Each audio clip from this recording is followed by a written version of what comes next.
Hello, welcome back to the Zodiac Trial. Last time we watched as Dog beat both Tiger and Horse, and a fight broke out. Now I believe, if I recall correctly, he's in the middle of trying to tame a dragon. After that, it'll be a fight. So for now, so I guess we gotta use them. I guess we gotta try our best to try and beat this king of games. Anyway, it wasn't totally hopeless, but I didn't like our chances. What about the taming whip? If we used that, people like Horse and Dragon could still be saved. I remembered the numbers for it. 3195. Damn, I should have thought about things better. I was too far for any separate rooms. Bunny, however, was right next to the classroom. Well, we know Bunny's not to be trusted, so I'm going to make a run for it. I couldn't trust Bunny with any sort of power. I already had seen what it could do. No, I had to be the one to use it. While everyone was just standing around, still frozen, I needed to make the first move. I ran towards the nearest door. However, my path put me in close proximity to Horse. My movement broke to the standstill.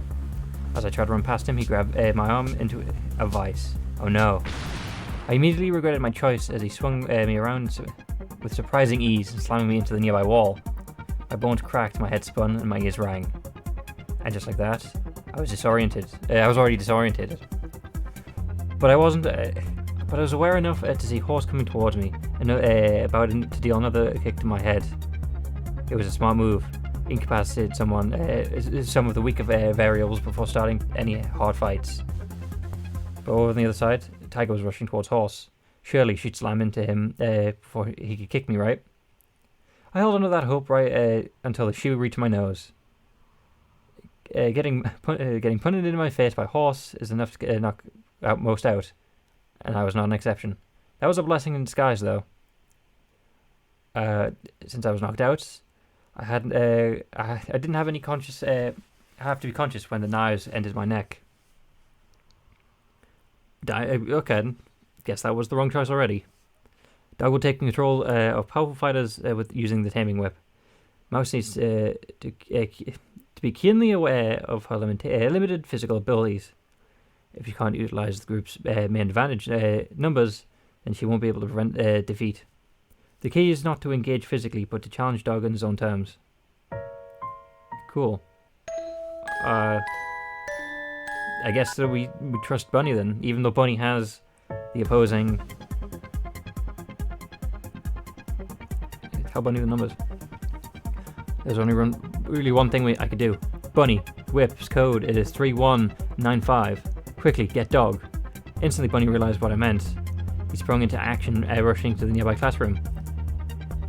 Horse chased after him, but by the time he reached the room, the door was already closed.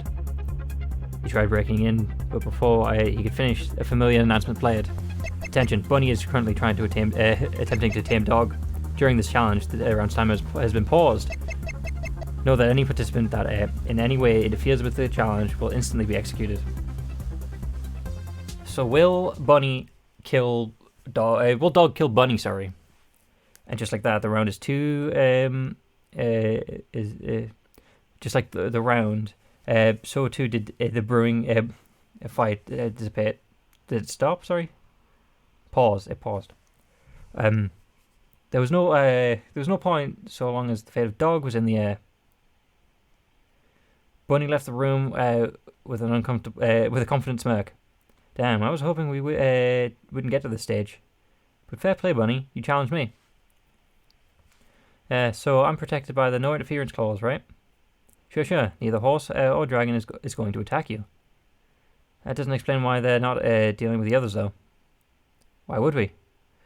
You moron. We're not eager to work with a psychopath like you. If Bunny wins this, he gets control over you and by proxy us. In that case, the group can still survive together, and you can die on your own dime. You got me. I realized the flaw in my plan the moment I challenged Dragon. I got the feeling this might devolve into the last man standing gamble fest. And you know what? That actually sounds interesting. It's a long time. It's a long time since I've actually been this excited about something. So come on, Bunny. You challenge me, which means I get to pick what we play. Bring it. So if it means stopping an evil doer like you, I can handle anything. Now that's what I'm talking about, Bunny. Evildoer, huh? How ironic. Well, no matter. If it's gamble off, we're in for. We should play a game of the classics, don't you think? I challenge you to give it a classic Texas Hold'em. Oh, dog knows how to bring it. He's just he's the cool dude who does nothing until he knows you're in his corner. You're in his side of the battlefield. You're confident because you play against Bowman a lot, aren't you? I'm not sure if you're aware, but I've also played with Bowman quite a bit. I'm aware, and I know you can't beat him. He's my boss. I let him win. Is that so? Of course. How noble. So let's see if the rule. So let's set the rules. I want to keep things simple. Standard card things. We each draw 5 community cards in the regular order. Yada dee da. Nothing weird there.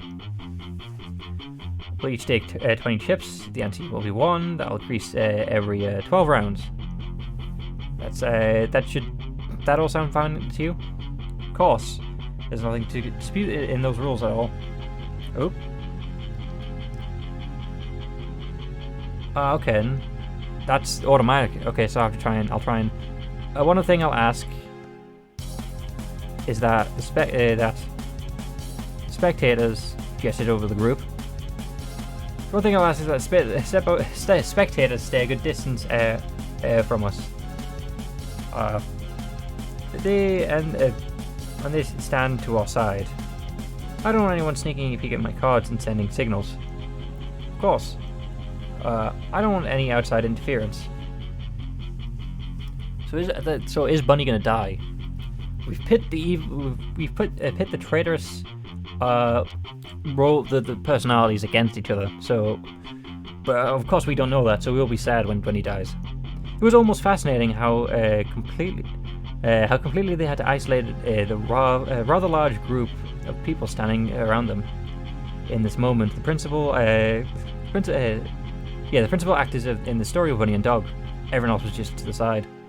Dog went over the vending machine and grabbed some stacks of chips. Hold on, what? Okay, we're using. Oh, I'm thinking of like snack chips, as like edible chips. Then he sat at a table and started splitting them into 2 groups of 20. Meanwhile, Bunny thoroughly shuffled the cards. Let me be clear. Unlike most people here, I have some card experience. Don't you think you're going to be able to pull anything? I'll legally use the cheaters get executed rule. Don't worry, I wouldn't try something like that against you. I'm not that dumb. Good, then let's get started. And just like that, they began to play. They played Life or Death, Hold'em, with the audience of 9. Because Rooster's not there, yeah. What do you think is going to happen? What is Rooster doing all the time? Yeah, I know he's looking for trinkets, but like, I know there's a gun around. He could have that and be fine. But I'm saying, like, shouldn't he have, by the number of challenges that have happened right now, shouldn't he have said something or done something? I'm kind of getting either concerned for him or because of him. I don't know. Not a very interesting answer. Sorry. Do you think Bunny has a shot? He certainly has a shot. He's got the experience at least to stop Dog from cheating. And poker is a game that can be won with one good stroke of luck. Bunny's definitely good at concealing his emotions. I sense a but Dog chose this game. I'm guessing he's really good at it. He was really good at it. His face, despite being fairly expressive, was utterly inscrutable. Unlike Bunny, who stayed silent and maintained a determined expression, Dog liked to chat a lot. He'd constantly say things like, "This hand's really good," or "God, this sucks." It was impossible to tell if he was being genuine or if he was trying to manipulate Bunny. He seemed to alternate between the two with incredible irregularity. More than that, he'd bully Bunny out of her hand with big raises early on. But he'd also sometimes fold to absolutely nothing. It was hard to get a beat on him. I think that's why. He bullied them to get leverage, and then he's he's not bluffing, but he's folding early to basically give off the sense of mystery, I guess. It certainly seems to annoy Bunny, but early on the effect of is the strategy seemed questionable. Bunny slowly gained the lead through the first half of the game. When Bunny led by 26 chips to 14, Dog put 10 chips on the flog. But Bunny, who had trips, called. But Dog, who had 2 suit cards, which matched the 2 suit cards on the flop. If a diamond showed up in a turn or river, it'd be his win. The turn came, and it was the Jack of Spades. But a queen with diamond came in on the river. Just like that, Dog gained 24 to 16 lead. And the game didn't go on much further for Bunny after that. He lost minus squabble after minus squabble until he had 7 chips left. When the flop came down to it, Dog looked mischievous. Oh boy, I shouldn't give you this sort of charity, but I don't want the game to end. He put in 7 chips. Come on, I'll give you 7 chips. I'm serious, no strings attached. I've got absolutely nothing, so if you go all in, you can start with your comeback. But he's not going to do a comeback because Dog's won already. You already like to bully other players when you play poker, huh? You picked the wrong hand to do it with. When he pushed all his chips to the center. I'm all in, great. Dog flipped over his 2 cards. He had a queen of hearts and a queen of spades. That matched the queen of diamonds in the pool. Bunny's face immediately flushed. What's the matter?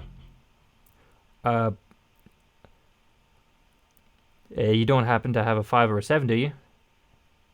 Oof.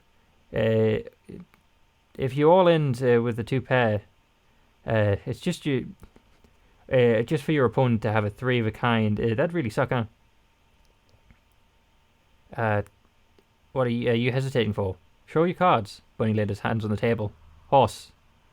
Knock over the deck cards. What? If you knock over the deck, mix those cards in with mine, we won't be able to know what the outcome of this round. We'll have to do it all over again. But why would I do that? Because Dog doesn't have the victorious personality. I do. The entire room went silent. What? What was Bunny talking about? I looked over to Dog and saw him trying to hold a smirk. Bunny, what are you talking about? It's just what I said. I have the victorious personality. Then why is Dog doing all of this? Why did try and get Horse and Dragon to grab our tablets? He's probably got the defeated personality. Didn't he say that already at this point? It's mostly the same, but with one real caveat. The only person who can survive with the defeated personality is the victorious personality. Essentially, Horse and Dragon, if Dog wins, you're dead anyways. No way. Yes way. So if you're going to die anyways, knock over the deck and help me win. Bunny snapped, shouting at them. But neither Horse or Dragon moved. What's the matter with you two? Don't you get it? You're already dead. And if you're already dead, you should help me survive, damn it. You really don't get it, do you? What? Sure, they can't work with me anymore. But why would they give their lives up to help you? After all, you just admit to having a victorious personality. You two actually can win and live with me. They can't live if live if they get executed, knocking over the deck. Besides, they want the group to live. So if they're going to make a move against me, it's not going to be when you're challenging me. Oh, Bunny, this honesty is such a disappointment. If you'd just played the things a bit smarter, both of us could have survived. But it was the perfect position if you just realised. No, but that wasn't the type of victory you wanted, was it? Quit stalling. There's 2 more cards to draw. Who knows? If you get lucky, you can still win. With a trembling hand, Bunny moved to pick the top 2 cards off the deck. He placed them face down to the flop the cards. Genuinely, the turn and the river weren't revealed at the same time, but Bunny had already gone all in, so there was no need to delay. He left them on the table face down. He was paralyzed. It wasn't like he couldn't turn them. Scared, huh? Guess I'll do it for you. Dog casually leaned over and flipped the cards. 3 of hearts and a king of spades. No. Oof. Rough luck, buddy. Well, that's poker for you. Enraged, Bunny lunged at Dog. But he didn't get far, however, before a mechanical sound activated and he fell onto the floor, writhing in pain. He started scratching at his neck to no avail. Knives in the collar were piercing his skin, choking him. I had turned around. I didn't want to watch someone die. I wasn't the only one who averted their gaze. After a bit, I didn't hear any writhing. Bunny. I wanted to feel bad for him. But why did he hide his personality from us? Christ, that was graphic. I'm gonna need a drink to forget that. Honestly, if we won in a death game, I'd go with you. A drink sounds nice. Dog's words were like magic spell that undid our group's paralysis. Immediately, Dragon sprung into action. We can get out together, huh? You want to work with me? Crap. Dog scrambled and run for a different room. Dragon chased after him, and even though she was faster, the starting difference between the two let Dog get into the room before she could catch him. It was a matter of seconds before the announcer played. Dog is currently attempting to say Mox. Okay then. During this challenge, the round's timer has been paused.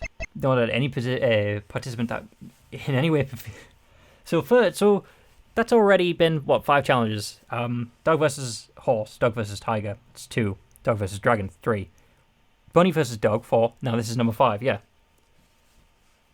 God, he's almost halfway through the whole. Well, that's already 6 players involved. Know that any participant in any way interferes with the challenge will instantly be executed. Phew. I got it handed to you. That was a close one. This whole thing's really giving me a heart attack. You're the one getting a heart attack. Well, I guess you're right. That's not fair. With the help of horse or dragon, what's your long-term plan here? Are you just going to play against each and every one of us until we're all under your control? Why would I tell you that? You can sit back and watch the plan kick into action. I don't think I want to. Oh, I guess I don't. I didn't think about that. Would you all just be quiet? I'm trying to pick a game that I can actually win. By all means, take as long as you want. Whatever. If I think about this for too long, I'm going to get a migraine. Oh, we relate 2 truths, 1 lie. 2 truths, 1 lie, huh? I have no objections to it. Seems like the sort of random game for you to choose, though. Not what I expected. It's basically the game of interrogation, which isn't entirely far from my actual line of work. A game of interrogation, huh? Not how I'd characterize it, but to each their own. Well, we'll keep the rules simple. Every round will consist of 2 phrases, your phrase and mine. On your phase, I'll make 3 statements. 1 will be a lie, and the other 2 will be true. You need to guess which one isn't correct. If you guess right, you get a point. If you guess wrong, you don't. Then we do the same, but I guess I have to. I guess you have to make the statement. The game will end whenever the round finishes with one of us in the lead. So basically, I'll keep going until someone both attacks and defends successfully. Huh? So first 2 points, basically. If you want to think of it like that, I guess that works. I have no objections to that on the face of things. However, that's a bit of a problem we might run into, and I'd like to address. Unlike a friendly game of this, there's a bit of a line, isn't there? How do we know if the other person is being genuine when they reveal which statement was the lie? We'll simply have to write it down, the false statement, beforehand. That works on the gritty mechanics side of things, but how do I know your truths are genuinely be true and vice versa? How about this? Brian is observing the matches live, right? He's clearly done quite extensive research on our backgrounds before this, and he has access to the internet. Behind the scenes, I would ask Brian to reasonably vet our statements. And if anyone says something that is true that isn't true, or vice versa, the person instantly forfeits the match. No, Brian doesn't know everything about us, right?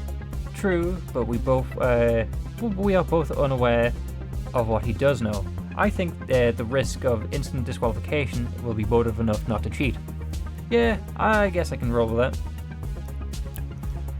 We're just burning daylight as it is. Let's just jump into it. Fine. We can start now. I will go first. Ox stood and thought for a few moments. Then he turned around to a nearby sheet of paper. It took an awkwardly long amount of time to find some, but once he did, he scribbled something down on a folded sheet and folded the sheet up. Okay. I wanted to be a singer when I grew up. True. I have a younger sister. True. I'm currently single. Ooh, also true. I'm gonna guess the sister is false, which is the lie. Those are your three statements. Those blew my mind. All right, I guess that's why we're going with it. Doug stood in silence for a bit, before sighing.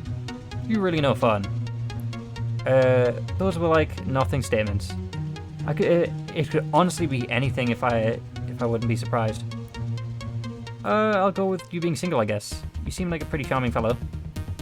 I think you'd probably have a lady friend on the side to have fun with. Ooh, Dog's calling him a player. No, I think he's single. I think he's married to his work. I'd say he's his only child. That's the personality he gives me. Prosecution's stressful work. You might need someone to help with that. Dog. Okay, Dog. With a tactile face, Ox simply unfolded his paper. I'm in fact an only child. Also, his personality kind of gives that. Gasp, what a shocking revelation. You really blow my mind with that. This isn't supposed to be a slumber party activity. This is a life or death battle. Really. Then, why did you choose the middle school statement over? Then why did you choose the most middle school statements ever? You didn't ask any follow-up questions. No wonder it was boring to you. I think this game is about follow-up questions. Look, I'll show you how it's done. On Ox's paper, Doug scribbled his own statement, and then folded up in the paper once more. Chief of Police Bowen currently is desperately afraid of something, and therefore is secretly conducting a very intense investigation. Brian regularly showed up around my bar before this game started. I lied during my testimony and presented during Morrison's trial. Okay, that's a good one. I'm gonna go with the testimony. I don't think he's gonna see this as a lie. So, what am I lying about? The fact that the two of the statements had to be real should be a real made me sure.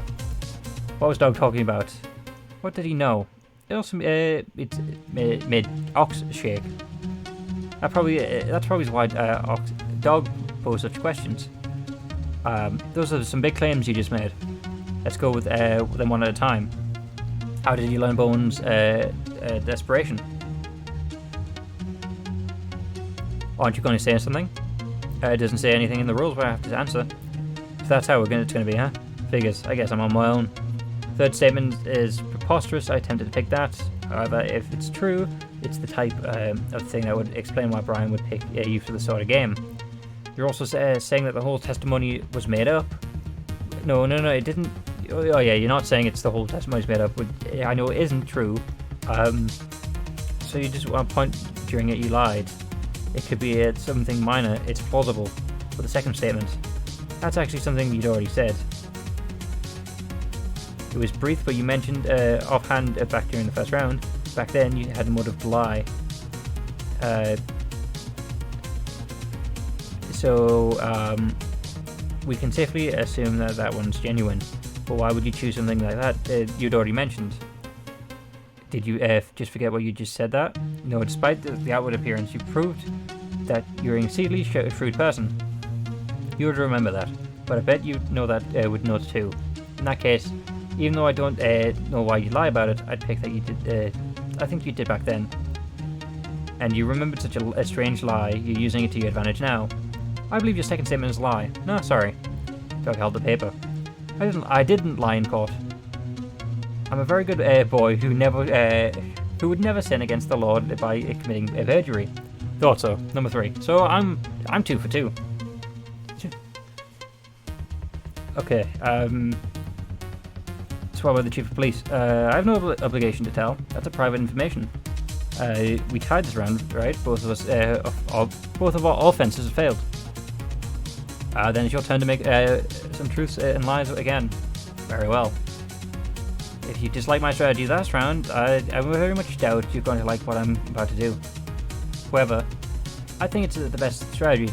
Ox took a paper and quickly wrote something on it. He folded paper in his pockets. I drew a smiley face on that paper. I drew a frowny face on that paper. I only drew one face on that paper. He drew both. You were right when I said I was going to hate this. That's literally nothing, Ox. You made this a guessing game. Precisely. I hate it. Alright, here we go. Dog walked up to Ox. Right away, I'm going to eliminate the third option. You definitely only drew one face. Knowing you probably drew a frowny face. That's just basic psychology. That's probably what you thought I'd think. Then you drew a smile face? I couldn't differentiate them between your reactions, so I suspected one of them is. I suspected one, when I suspected the other. Is that because you really did draw both? No, you didn't. Because I saw you less tense when I mentioned that. Now then, I flipped you suddenly got even more tense. So which did you draw? You definitely drew a smiley face, didn't you? That was an audible sigh of relief. Way too blatant. Now that you realize that I'm reading your reactions, you try to throw me off. So, you drew a smiley face. Ox's face drew visibly concerned. He held a piece of paper, and sure enough, it was a smiley face. Ooh, my first loss. Ha! Wicked. It's not over yet. I can still make a comeback if I guess your probable lie. Of course. It's far from being over. I wouldn't dare say that. Now let's see what a good one for this. Dog thought to himself and started writing something down on the paper. He folded it and placed it in the nearby table. And here he goes. I wasn't the first person to read the whip's tag. True. Mouse wasn't the first person to read whip's tag. That's true. Bunny wasn't the first person. They're all true. Those were his statements. What's the game he's... Oh, he knew that. I'm gonna say because he knew it was there. So the lot. So yeah, yeah. So yeah, I'm assuming he knew who it was here. That's why he let us here. You're asking who read the tags first in your group. Then Ox turned around. Yeah. Ox turned around, looked at me, and then stopped. Hold on. If I read anything useful off of Mouse's face, that would count as interfering, and she'd be executed, wouldn't she? I would. Is that why you picked that question to try and get Mouse's executed? No comment. Wow. I thought you couldn't go any lower. Yeah. I guess that makes sense. I'm not just gonna make a guess for my life on the line. Since you used the whip, I could make the most sense that you are the one who directly found it. But I can hardly be sure. However, I think that I would be driven away from choosing you as a reader. Therefore, maybe that's why you proposed the question like this. And therefore, I'm guessing that I wasn't the first person in the group to read the whip's tag is a lie. Dog chuckled, and then an instant Ox's face fell. Too bad, so sad. Tell him, Mouse. I read the tag of the first whip first. Man, Ox. You should have more faith in your good old pal Mouse. So that's that then. I'm under your control now. Yep. So the round's over, I suppose. Go get him, Dragon. Dragon smirked and ran into Dog, and Dog ran into another room. Oh, they're playing cat and mouse. Instead of continuing with the chase after him, Dragon stopped and she realized he would make it to the room. Everyone waited for him to challenge someone else with the whip. However, no announcement came. Hey, what the hell, Dog? Why aren't you challenging someone? Why would I challenge someone? Well, because you want to stop me from beating you up. Why would I? Why would you beat me up? Are you dense? Dragon, think about it. Think about it a little more clearly. The last thing you want right now is for me to challenge someone. As the challenger, I lose. I lose if I die. Yeah, and you have you not been paying attention? If I die, you die. That would be much better for you if the group won after challenging me. Then they'd get to control me by extension you, and could lead the group to a mutual win. Hold on, Dragon. If you don't make him challenge someone, he gets to pick the game. That lowers our odds of winning. Winning doesn't matter if the victory will kill you, am I right? Sorry, Mouse, but Dog's right. As much as I want to beat him up, I'm transitioning to being his bodyguard. If you want to get him, you need to go. One of you needs to be the one challenging him. But we'd be at an advantage. May I ask, must we challenge him? Can we not simply run out the clock on him? So long as so many are unwilling to cooperate with him, it'd be exceedingly hard for him to get out alive. But if you try to do that, I won't put any actions for anyone I can control this round. That way, they'll be executed. God damn. But don't get mad at me, get mad at them. If you want to survive, the only option is to get someone who hasn't challenged me to challenge me, and for them to win. I think for that's where we'll call it there then. Thank you for sticking around. I'll see you in the next one. Goodbye.